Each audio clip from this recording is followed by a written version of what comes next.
Yo, what's going on, guys? Today I will be heading to that Apex event to do a Q&A. Oh, about to hit my head. With the Fung Bros. It's gonna be pretty interesting. You know, I never sat in front of a crowd, do a Q&A or whatnot. Let's see how it goes.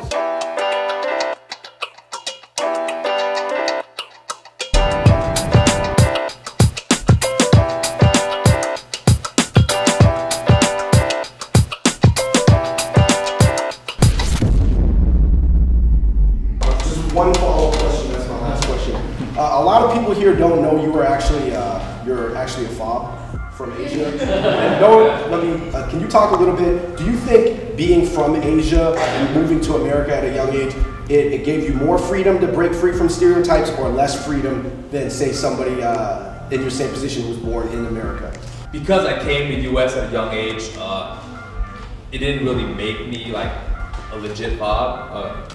But because, you know, usually when someone says like you're a fob, you probably came when you're like, you know, at least like 10 years old. You have like a language barrier, you can't really speak English that well. I guess Americanized rather than, you know, like, you know, the Chinese culture. But no, I still rep my Chinese culture a lot.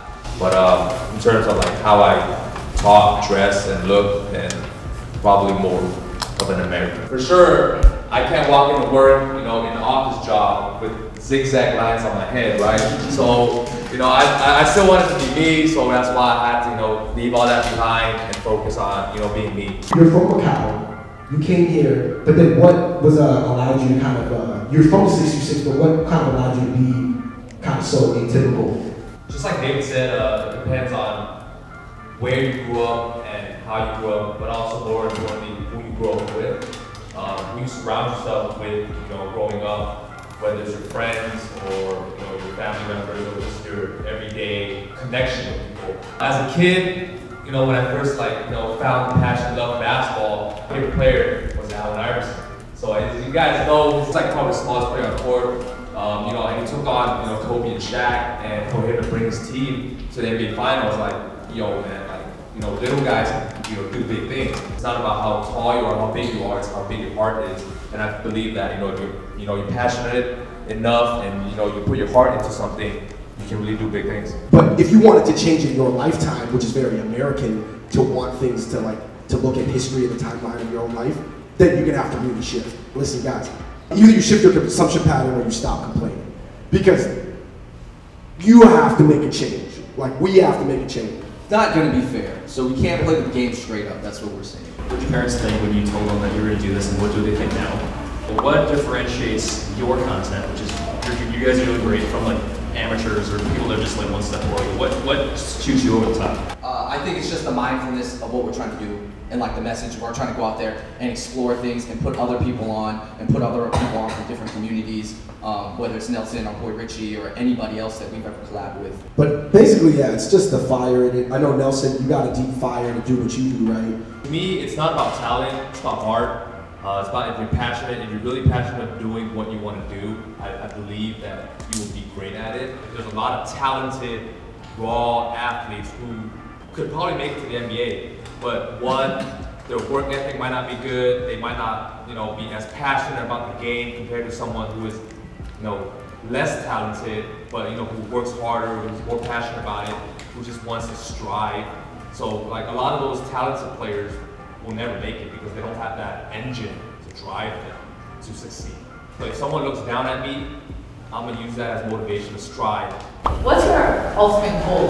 What are you guys trying to accomplish? For us, I mean, me and Andrew want to become global personalities to just understand things.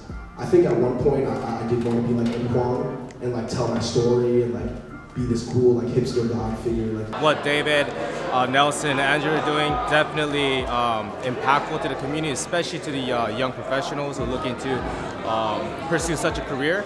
Quite frankly, I think it's a great leadership and amount of setting a great example for young Asian Americans in the country. Sometimes they overlook a lot of aspects. They're like, oh yeah, man, you just gotta be yourself, be more confident. Like, yeah, do that. I'm like, all right. I understand that is actually a really good piece of advice, it makes sense, but there's so much more to it, man. You can tell just, you know, by the passion in your voice that you guys you guys love what you do. On behalf of Apex, I'd like to present you guys a little token of appreciation gift.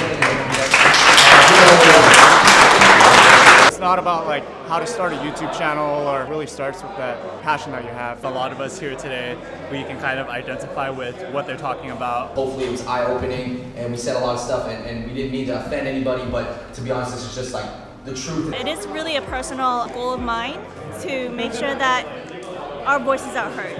This community is stronger and we're louder when we're together. Beach, you know, Din Tai Fung, but thank you for being here. We appreciate it. Taking all types of Instagram-worthy pictures to show that your life is better than anybody else's life. All right, y'all, just wrapped up the Apex event, man. What y'all thinking, man? You got to say some interesting things and made people think. Well, I think some of the dudes there might have been like, man, I'm stuck in the bubble. But I was like, there's nothing wrong with that though. Just make the bubble dope. Yeah, just be cool. It's up to you. What do you want? Yo, we here with my boy Brian. Just came from Philly. We about to go eat right now, so we catch y'all in a little bit.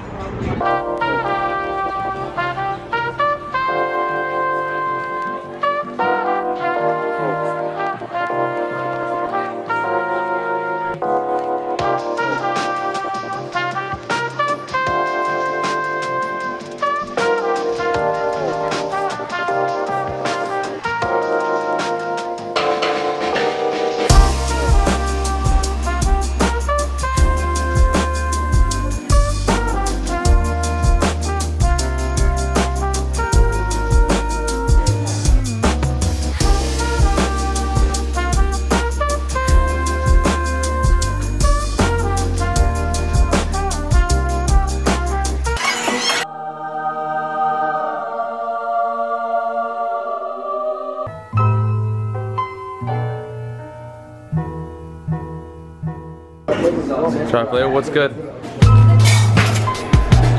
One is our most popular flavor, roasted soybean powder. Roasted soybean powder. Oh, that's too crazy for me, but...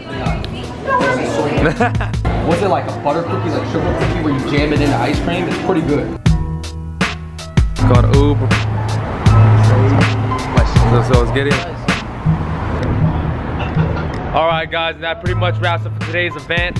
Andrew's the new camera guy back there. What's up? Hey, what's up? Hey, we have a fan. Or she's seen a video. I don't want to say fan. Hey.